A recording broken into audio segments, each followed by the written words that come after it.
Emma, thank you very much for being with us and just being so generous with us. Thank you. So happy to be here, happy to help.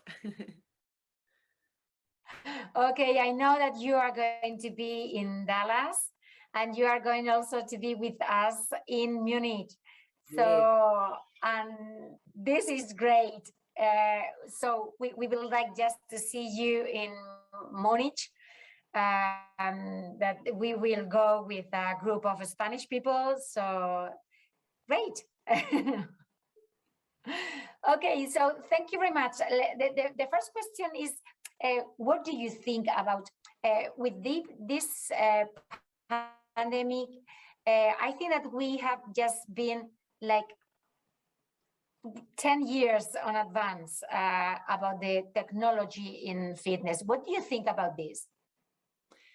Yes, we hear the same thing here. So I'm coming from Los Angeles, from California, and a lot of things been happening in the United States over the last 18 months. So I hear people quoting everything from 3 years to 10 years. So I think because we've been forced to stay at home, people have had to look at their businesses, and not just fitness, but all businesses. We see it at the supermarket, we see it online shopping, Amazon. All of these businesses have accelerated because they've realized that we have this different audience. They've also had time to work on technology. So I would say that we're definitely seeing that. Because we've been at home and our businesses in many cases have been closed, we've been forced into the digital adoption, which is interesting because that's been for old people, young people, teenagers, everyone has been pushed into this digital funnel. So there has been a lot more awareness in that space as well. And then I would just say in fitness, we hear a lot about hybrid, offering online and offline experiences. We are now looking at, in terms of marketing, omni-channel. Everywhere I go, the brand follows me on my phone, whether I'm in the studio, whether I'm at home or on holiday or with friends at work. So we're definitely seeing that. And then a word we've also been hearing a lot of over here, a word I love, is phygital. So the mixing of the physical environment with the digital enablement of technology. So absolutely agree. So do you think that the customer is just asking for this kind of service? And if we don't have this hybrid model, we are going to lose this kind of members?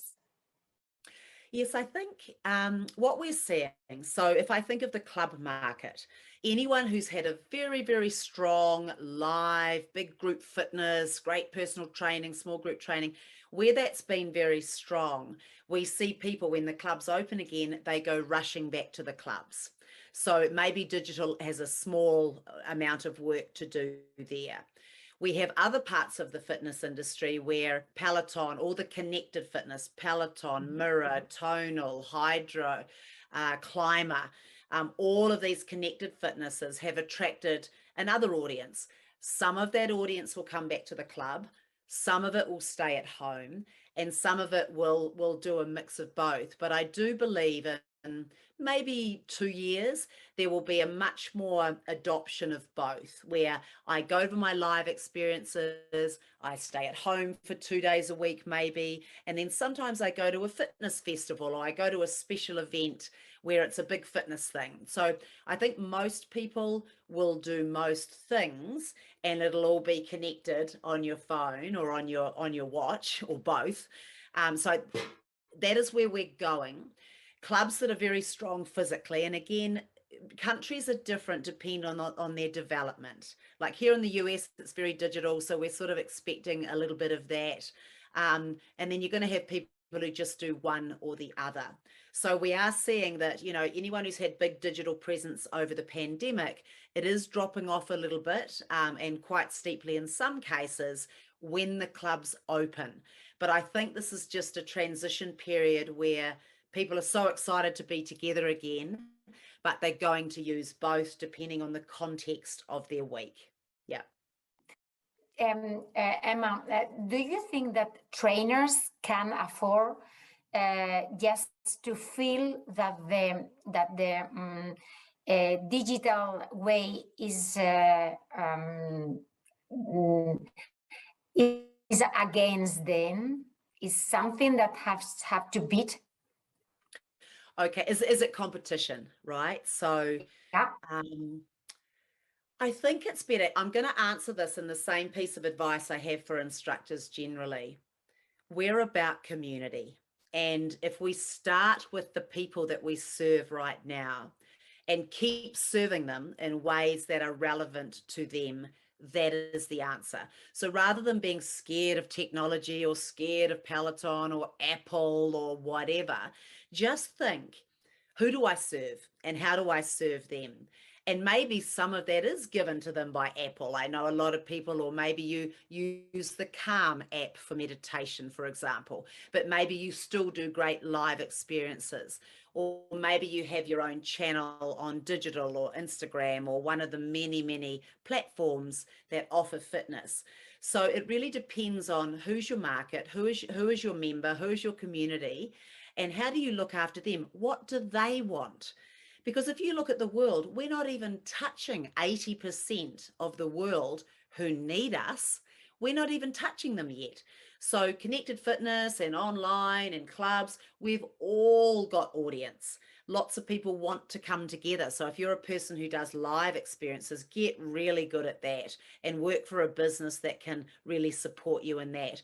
If you're digital, and some people went online successfully, not all people were successful online. They don't like the technology, whatever. But if you are good and you do have a following, keep going. If you're doing a bit of both, keep going. Rather than being scared, learn and keep looking after your members, because they're the people, that's your business. So that would be my advice. But there's going to be all of those options. Some people are great live, some people are great online, some people can do both. Some people are live and then they just stream it and they have a double audience. So all of these things will exist, but just do what you do really well and then find the best way for your market to deliver that. So what pieces of technology do you think that are absolutely necessary for a personal trainer or for a group trainer instructor? Right, so I would look at the customer journey. So if you have a member and say you're a personal trainer and maybe they train with you 3 times a week, maybe it's twice a week, maybe it's once a week, maybe it's once a month. What are they doing in between?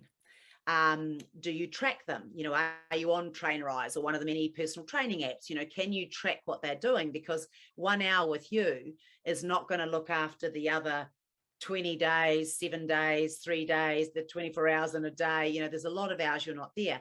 So how do I set you up for success?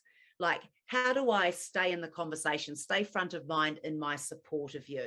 So in that way, I would say, look, maybe I have to do some virtual trainings with you where maybe we actually do something over Zoom or one of the many apps that do it better than that, so that I can train you. What happens when you travel? What are we doing with your food? What are we doing with your mindset? So I would set those things up, because the brands that do really well are just front of mind. I'm on an intermittent fasting app. It reminds me when to eat, when to not eat, what to do. It educates me. I'm counting my glasses of water. These are all little examples that keep me on the path. It's not just 1 hour a week or a day and then just hoping that you're keeping it together the rest of the time. So that would be for a personal trainer. For a group fitness person, I would say, does your member or your community need you when you're not there live? Now, some examples would be, what happens if my children are sick and I'm stuck at home? Now, what do I do? Do I still have an option to train with you, or do I go on and find one of the many, many, many apps that can deliver that to me? So you have to answer, and look, there's no right or wrong answer, because everything takes resource. But if you want to remain front of mind and the one trainer or the one group fitness instructor that person follows, you have to fill those gaps. What do I do when I'm pregnant? What do I do when I'm on holiday? What do I do when I'm stuck at home with the sick kids? And then do I fill that gap, or do I have something to push them to? So it's a decision you have to make, because to do all the things, like no one's got all the money to do all the things. Even Apple doesn't do everything, although they're doing a good job of trying to get there. But just think about, how do I need to be there as a business, or as an instructor, or a personal trainer, or a club owner? You know, so if a person leaves your club, do they leave with the club app with some options to work out, or are you happy that they go and find someone else? There's no right answer, but you run the risk of someone else grabbing your community and doing a really good job, and then they take more of your time, more of your money, more of your expertise. So they're just choices you have to make. And it's my last question. Emma, do you think that the trainer that has a good technology can be the enemy of a studio or a fitness club? I think there is a lot of evidence out there now. So a lot of clubs had to close their doors, and I'm talking globally now. So a lot of clubs had to close their doors. A lot of instructors had to go and find a way to make a living. Some were very successful because they have a following, and people wanted what they had, and they could sort out the technology. So there has been a little bit of this, you know. Of course, some clubs have lost instructors and some have lost some members, but we're now seeing, as the clubs open up again, that it's beginning to come back. But of course, it's an accommodation that's going to happen. Of course, it's a thing that's going to happen, but that's just a call for the clubs. You know, can we work with our top instructors together? Is it possible or not? How do we do a better job? Because remember, there's a big advantage in being a club.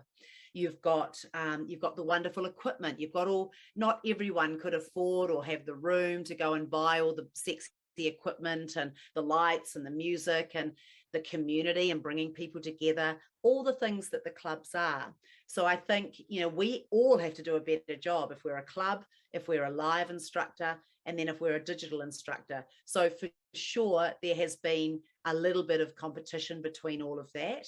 But now we just have to decide what we're really good at, and we need to get better at it, you know, and get more people in, get the 80% that we could not entice in before. But now that so much money's been spent from many different sectors, athleisure, technology, big tech, all of the companies who want to own that fitness customer, the health customer, we've got a new customer now, people who are now aware, I need to look after my body because I'm making myself sick, or I'm exposing myself to be more sick by not exercising.